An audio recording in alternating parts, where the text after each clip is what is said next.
What if I told you the richest women in India aren't just wealthy, they've quietly rewritten the rules of power? While the world was watching the usual billionaires fight for the spotlight, these women were building empires worth billions. Often without saying a word, one inherited a sprawling steel and power empire after a sudden tragedy and turned it into an even greater force. Another walked away from a prestigious banking career at the age of 50 to launch a beauty company that would change how an entire nation shops. One dared to take on the global pharmaceutical giants with nothing but a garage, a dream, and the conviction that medicine should save lives before making profits. They've turned setbacks into stepping stones, dismantled the idea that leadership must be loud, and proven that quiet strength can move industries as vast as steel, technology, retail, and aerospace. They didn't just survive in male-dominated arenas, they thrived, reshaping markets and influencing policies with a kind of power that doesn't scream. It resonates. And in Minute 11, you'll meet the woman who controls the future of an entire industry without most of the world even knowing her name. Her story will challenge everything you think you know about the price of power.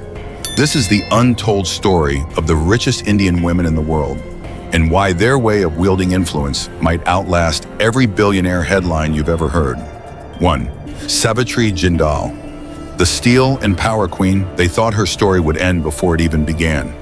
When Savitri Jindal lost her husband, O.P. Jindal, in a tragic helicopter crash, the assumption was almost universal she would step back, let the men take over, and fade into a ceremonial role. After all, the empire he left behind wasn't just big, it was the kind of industrial giant that crushes even seasoned leaders. Steel, power, infrastructure, the beating heart of India's economic engine, built in a world dominated by hard bargains and harder personalities. But Savitri didn't retreat. She stepped into the very center of the storm, and instead of just preserving what her husband had built, she expanded it under her leadership. The JSW Group pushed further into steel production, thermal and hydroelectric power, infrastructure development, even private aviation. What was once a national powerhouse became an international force. With a valuation of more than $38 billion, she carried this ambition into politics, winning a seat in the Haryana Legislative Assembly and later serving as a cabinet minister. Her work in education, transportation, and women's empowerment left marks you can measure: schools built, roads laid, communities lifted. The airport named in her late husband's honor isn't a vanity project. It's a living part of his dream for a self-sufficient India. What makes her story remarkable isn't just the scale of her success, but the way she did it. No shouting matches in the press, no theatrical displays of dominance, just deliberate, consistent action in an arena that often equates strength with aggression. She proved that quiet resilience can be an even sharper weapon. Savitri Jindal's rise isn't simply a story of succession. It's a blueprint for how to turn personal tragedy into national transformation, and a reminder that leadership doesn't have to roar to be heard. 2. Kiran Mazumdar-Shaw, the biotech pioneer. In 1978, with just $100 and no formal business training, Kiran Mazumdar-Shaw set out to build something India had never seen before: a biotechnology company. At the time, the industry barely existed in the country, and the idea of a woman leading a science-focused enterprise was so unconventional that banks refused her loans simply because of her gender. She started Biocon in a small garage in Bangalore, producing industrial enzymes. But Kiran's vision went far beyond that. She believed life-saving medicine should be affordable, not a privilege for the rich. While global pharmaceutical giants clung to high-cost models, she disrupted the market by developing low-cost treatments for diabetes, cancer, and autoimmune disorders. Under her leadership, Biocon grew into Asia's leading insulin manufacturer and a hub for pharmaceutical innovation. She invested heavily in R&D, clinical trials, and advanced drug delivery systems, attracting top talent and positioning India as a serious player in global healthcare. Her mission extended beyond business. Through the Biocon Foundation, she funded STEM scholarships, launched 8 mobile healthcare units for rural areas, and created health tech incubators to spark the next wave of scientific breakthroughs. Today, with a net worth of over $3 $2 billion. Kiran stands as one of the world's few self-made women in biotech. But her true legacy isn't the fortune, it's the millions of lives improved because she refused to accept impossible as an answer. 3. Falguni Nayar, the beauty tech billionaire. At an age when most executives are thinking about retirement, Falguni Nayar was just getting started. At 50, she walked away from her role as managing director of one of India's most prestigious investment banks to launch an e-commerce beauty platform called Nykaa in a country where most cosmetics were still bought in small, local shops. She had no background in the beauty industry, but she saw an opportunity. Falguni envisioned a place where Indian women could find authentic products, learn how to use them, and shop without the pressure of in-store judgment. Her platform wasn't just selling lipstick, it was selling confidence. Nykaa combined curated brands, educational tutorials, and tech-driven personalization, reaching not only big city customers but also women in smaller towns who'd never had access to such choices.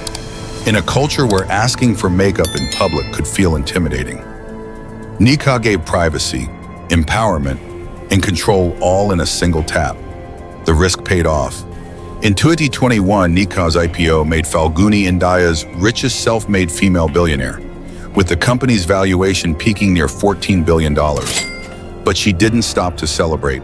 She stayed deeply involved in product strategy and digital innovation, ensuring Nykaa evolved with its audience rather than chasing fleeting trends. In a tech world dominated by young male founders, Falguni proved it's never too late to rewrite the rules, and that's sometimes. Experience is the ultimate competitive advantage. 4. Radha Vembu, the invisible tech visionary.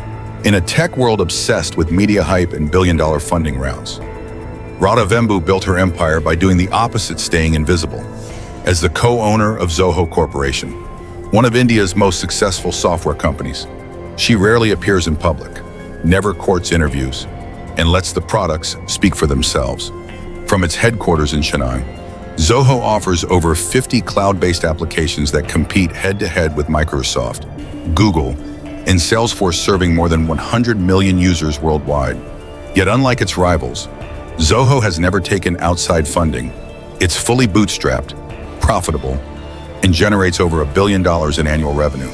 Radha, who owns the majority stake, serves as product manager for Zoho Mail, one of the company's core offerings.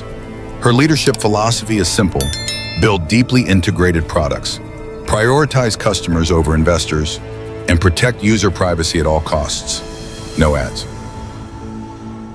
No selling data, just software that works. Beyond technology, she's shaped Zoho's culture into something almost unheard of in modern tech: sustainable growth over reckless expansion, and loyalty over turnover. The company invests heavily in rural campuses, trains local talent, and creates career paths that encourage employees to stay for decades. In a sector addicted to speed and noise, Radha Vembu proves that innovation doesn't have to shout. It can grow steadily, quietly, and with a purpose that outlasts market trends. Her success is not just in the code that powers businesses, but in redefining what it means to lead without seeking the spotlight. 5. Smita Krishna Godrej legacy meets aerospace. Smita Krishna Godrej was born into one of India's most storied industrial families, but she never treated her last name as a shortcut. As a principal stakeholder in the Godrej Group, a century-old conglomerate spanning consumer goods, real estate, agriculture, and more, she had every reason to simply preserve the legacy. Instead, she chose to reshape it under her influence.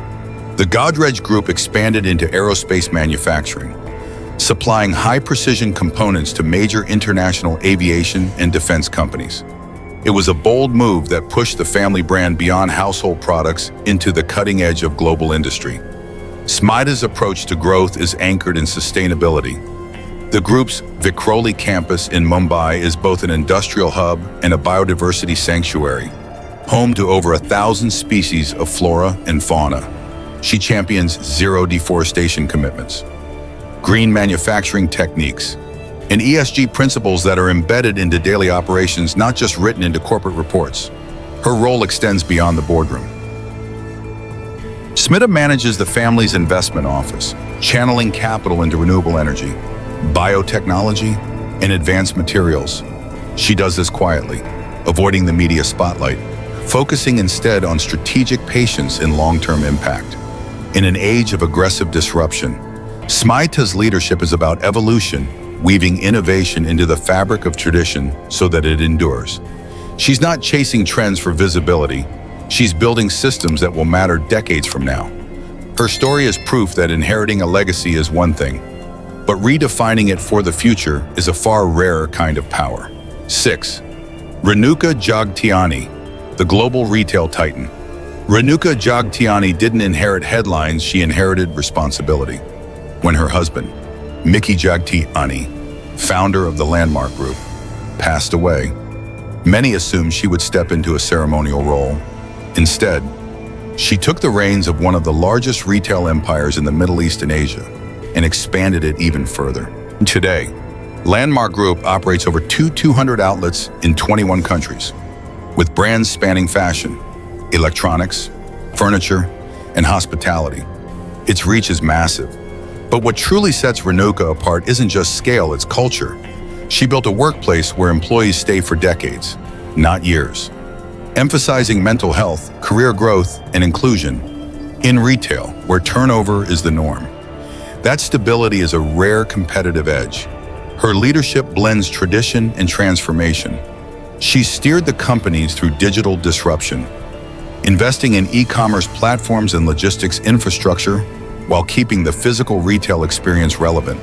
She avoids overexpansion, focusing on markets she understands deeply, and reinvests profits into operational excellence rather than vanity projects.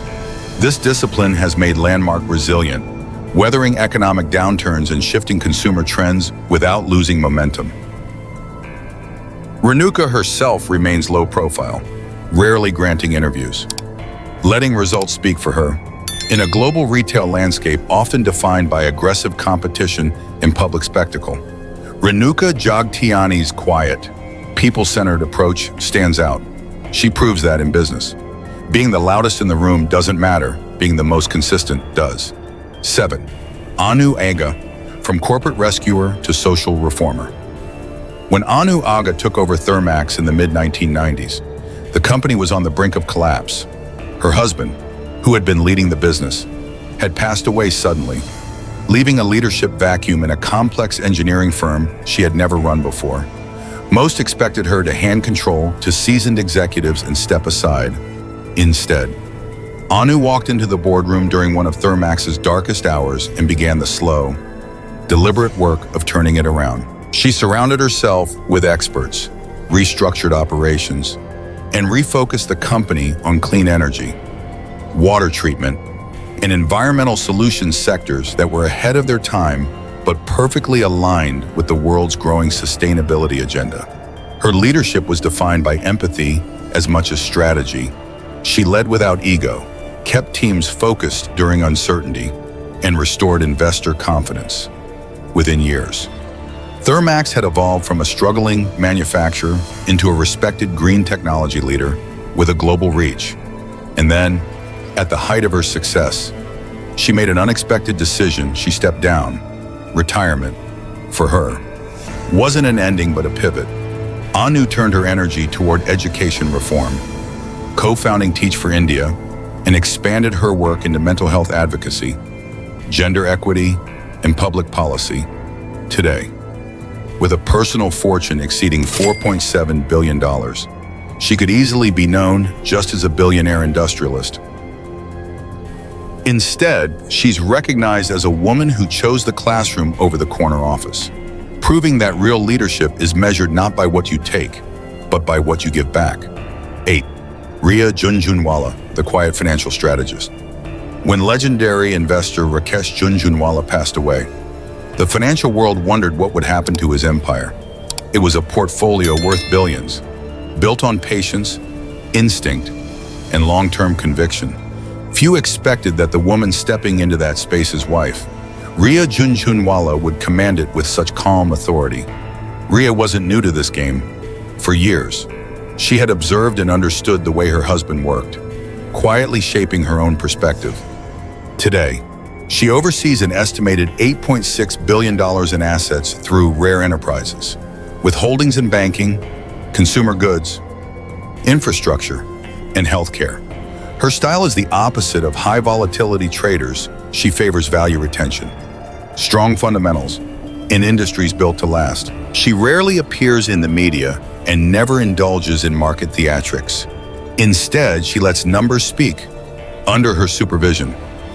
Rare has maintained its legendary returns while adapting to shifting market sentiment, monetary policy changes, and economic disruptions. She has also diversified into high-value real estate, timing acquisitions alongside infrastructure booms and policy shifts, moves that show deep economic foresight. But Ria's influence goes beyond her own portfolio.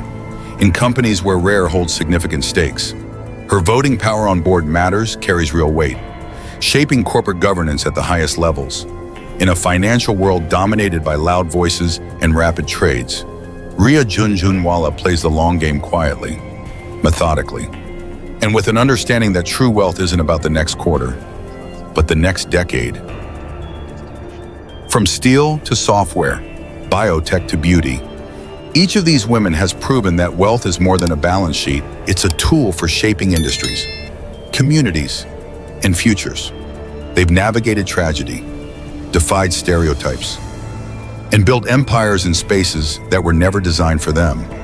What ties them together isn't just their billions, but the way they wield influence. In a world obsessed with noise, they've mastered the art of silence, making decisions that shift economies without ever needing to dominate headlines. Their power isn't loud, but it's lasting. Think back to the first question: what if the richest women in India were rewriting the rules of power? Now you know they already are. And perhaps the real lesson here is that the kind of leadership that endures isn't about who can shout the loudest. It's about who can stand their ground the longest. The future they were building will not just outlast the news cycle, it might just outlast us all. Which of these women inspired you the most? Drop their name in the comments and tell us why their story resonated with you. Your perspective might just spark the next conversation we have here. If you enjoyed exploring the quiet strength and bold moves behind these billion-dollar empires, you won't want to miss our deep dive into another world of power and wealth. How King Salman spends his $2 trillion fortune. It's a journey into a very different kind of empire, but one with lessons just as surprising. Make sure you subscribe so you don't miss what's coming next, because the stories that change how you see power are just getting started.